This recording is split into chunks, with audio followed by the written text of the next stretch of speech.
Chaque année, des milliers d'animateurs et d'animatrices qui travaillent dans les camps d'été ou les organisations communautaires du Canada utilisent la trousse « On ne joue pas avec les droits ». La trousse permet à la fois d'enrichir l'animation avec des activités amusantes et de favoriser les comportements positifs chez les enfants. La trousse permet de promouvoir 7 valeurs fondamentales qui découlent directement de la Déclaration universelle des droits de l'homme.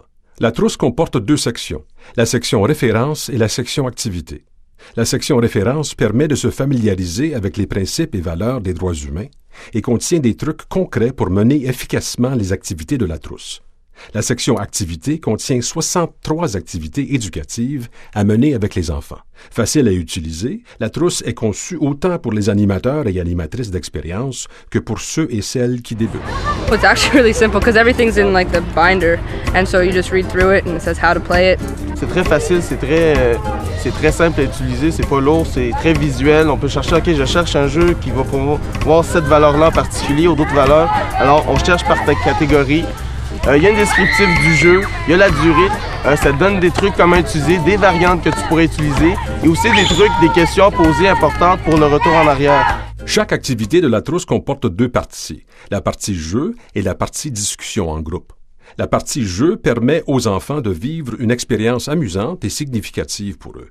La partie discussion en groupe leur permet de s'asseoir ensemble pour partager ce qu'ils ont vécu, pour réfléchir à ce qui s'est passé et pour proposer des actions concrètes pour renforcer les valeurs des droits humains dans leur vie. Suivant le jeu et l'âge des enfants, le jeu peut durer de 5 à 20 minutes et la discussion de 3 à 10 minutes. Les animatrices et animateurs sont invités à utiliser régulièrement la trousse pour prévenir les problèmes, mais ils peuvent aussi l'utiliser pour répondre à un défi particulier qui se présente dans le groupe. Bien, premièrement, les animateurs se servent énormément de la trousse comme un outil. Donc, quand ils ont besoin de faire une intervention au groupe concernant un problème quelconque, ils savent qu'ils peuvent trouver de l'information ou le problème peut-être dans le cartable, trouver un jeu pour qu'ils puissent alimenter la discussion au groupe.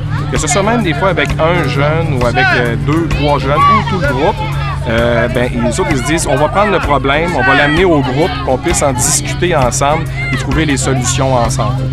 Et là, évidemment, des fois, en voyant un peu comment ça fonctionne dans les groupes, les animateurs ils se disent on peut faire de la prévention aussi. They learned all different types of skills based on the different games. They learned to cooperate, they learned to listen to each other because if we look at behavior in a whole, it usually comes from the basis of feeling angry or feeling upset. So if they learn how to communicate that and learn how to listen of something like that from somebody else, then it helps to resolve conflicts a lot faster.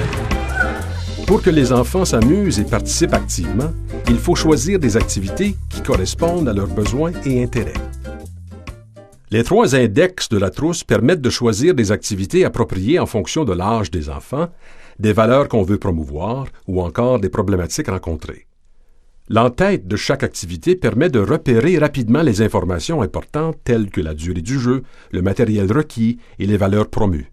La préparation est importante, mais généralement facile, puisque la majorité des activités nécessitent peu ou pas de matériel. Il suffit de lire la fiche pour bien comprendre le jeu et pour repérer quelques questions clés pour la discussion. La réussite d'un jeu dépend souvent de la façon dont on l'anime, d'où l'importance de l'animer de façon dynamique et efficace. Lorsque vous expliquez un jeu, assurez-vous que les enfants puissent bien voir et entendre, par exemple en formant un cercle. Expliquez les consignes dans vos propres mots, en utilisant des mots simples et des exemples, ou faites une démonstration. Invitez les enfants à poser des questions. Vous pouvez aussi demander aux enfants de réexpliquer les consignes pour vous assurer que tous ont bien compris. Si vous devez former des équipes, optez pour une méthode où personne ne sera choisi en premier ou en dernier. Un bon truc pour former 2 équipes consiste à attribuer le chiffre 1 ou 2 à chaque enfant et à rassembler l'équipe des 1 et l'équipe des 2.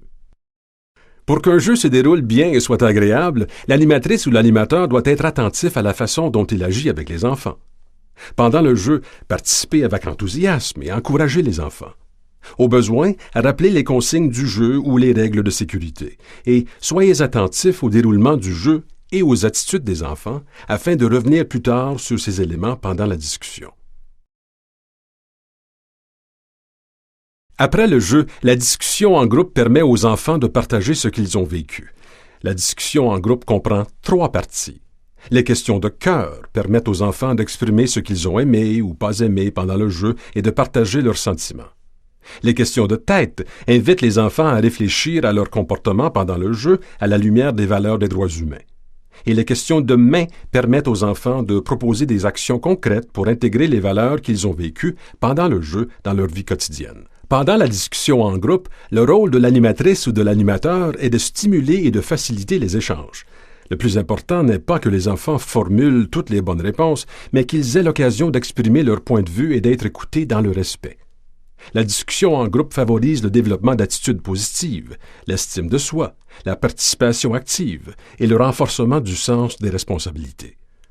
Des animateurs et animatrices nous ont partagé leurs 10 meilleurs trucs pour des discussions réussies. 1. Préparez à l'avance 3 ou 4 questions simples en vous inspirant des questions proposées dans les fiches d'activité.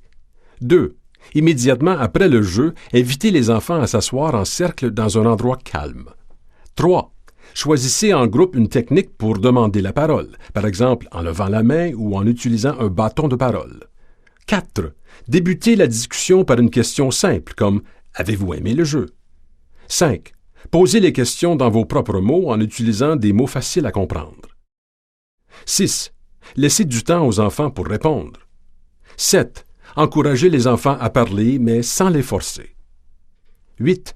Soyez enthousiastes pendant la discussion et écoutez attentivement les réponses des enfants. 9. Soyez attentifs à votre langage corporel et encouragez les enfants par votre langage non verbal. 10. Félicitez et remerciez les enfants de leurs interventions et de leur participation. Les animateurs et animatrices qui débutent avec la trousse doivent garder à l'esprit qu'il n'est pas toujours facile de réussir un jeu et une discussion en groupe. Il est normal de rencontrer certaines difficultés, surtout les premières fois. Toutefois, avec le temps, il deviendra de plus en plus facile et agréable d'animer des activités de la trousse. Et bientôt, comme des milliers d'enfants à travers le Canada, les enfants de votre groupe diront « Je veux encore jouer ».